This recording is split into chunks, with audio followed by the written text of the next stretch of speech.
êtes avec les Gilets jaunes constituants Pays de Beauce.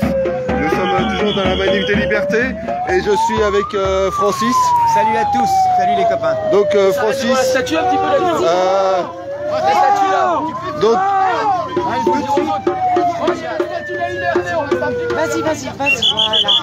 Donc justice sociale et fiscale, on a vu que tu as aussi émis une action pour destituer Macron. Donc comment tu comptes déployer ça derrière après? Écoute, moi je ne déploie rien, j'ai ouvert un moyen pour le peuple français de pouvoir faire une pression sur la représentation nationale si elle existe encore, de manière à déclencher l'article 68 qui peut permettre la destitution du président. C'est un moyen constitutionnel. Maintenant, quand je vois comment se comporte la représentation nationale, je pense que j'ai plus d'espoir en la désobéissance civile qu'en la représentation nationale. Ils sont tous, leur silence est assourdissant face au coup d'État de l'exécutif, le coup d'État actuel que nous inflige l'exécutif. D'accord. Au-delà de la destitution de Macron, si on se projette plus loin, voilà, par exemple Macron, on arrive à destituer Macron, derrière, qu'est-ce que tu vois? Une constituante, comment le peuple peut reprendre sa souveraineté? Moi je pense qu'il faut revenir dans un premier temps à la Constitution de manière déjà à la nettoyer de tout ce qu'il a dévoyé, l'a détourné de sa signification première. Et bien sûr, je pense qu'il faut arriver à créer une assemblée constituante.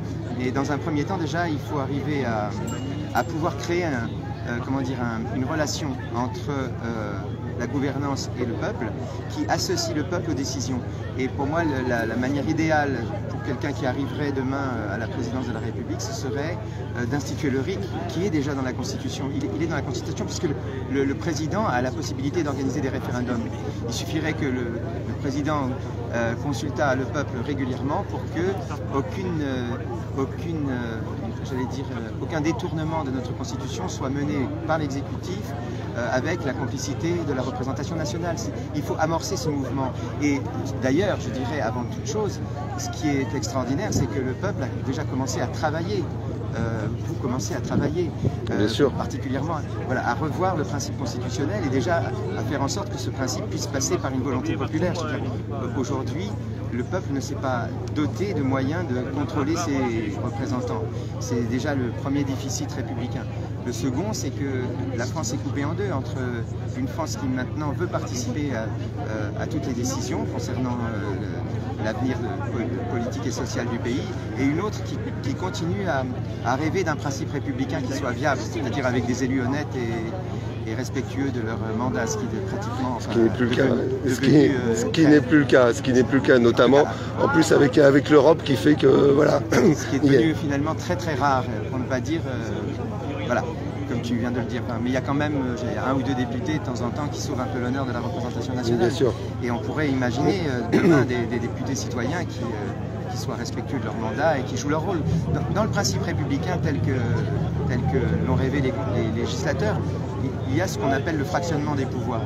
C'est-à-dire qu'avec un principe d'exécutif, de législatif, de judiciaire, c'est la théorie de Montesquieu, c'est-à-dire le pouvoir arrête le pouvoir. Donc, tous les pouvoirs sont indépendants, collaborent et se contrôlent mutuellement. C'est ce qui n'existe plus aujourd'hui dans le fonctionnement de nos institutions, puisque, et on le voit là maintenant, l'exécutif qui avait déjà plus ou moins tous les pouvoirs depuis le début de la Ve République, mais là maintenant il s'est emparé carrément des pouvoirs, c'est-à-dire que avec le quinquennat, on est totalement dans... Il y a le prétexte de l'urgence sanitaire qui fait qu'aujourd'hui, maintenant, la France est gouvernée par 6 personnes.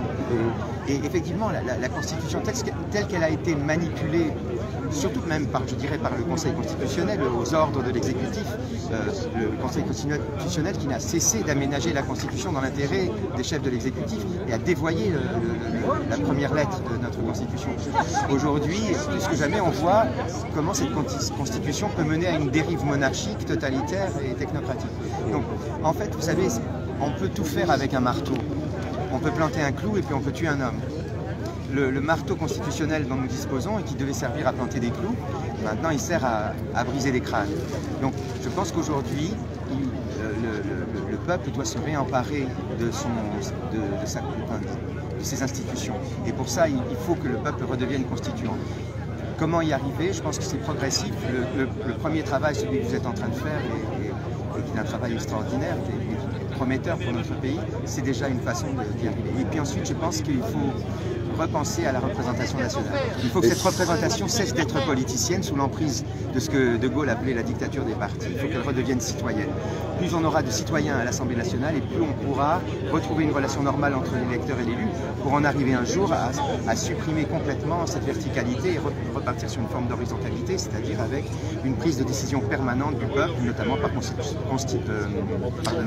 consultation régulière. Voilà. Et si je te parle de mandat impératif et révocatoire, tu parles de choses que je défends depuis toujours. Le problème de la République... à contrario du mandat représentatif. Voilà. C'est-à-dire que le mandat représentatif, ça peut marcher s'il y a une probité de l'élu, si l'élu est intègre. Sinon, c'est comme le disait Jean-Jacques Rousseau, le peuple, il parlait du peuple d'Angleterre, le peuple d'Angleterre est libre au moment où il élit ses représentants et le reste du temps il est esclave.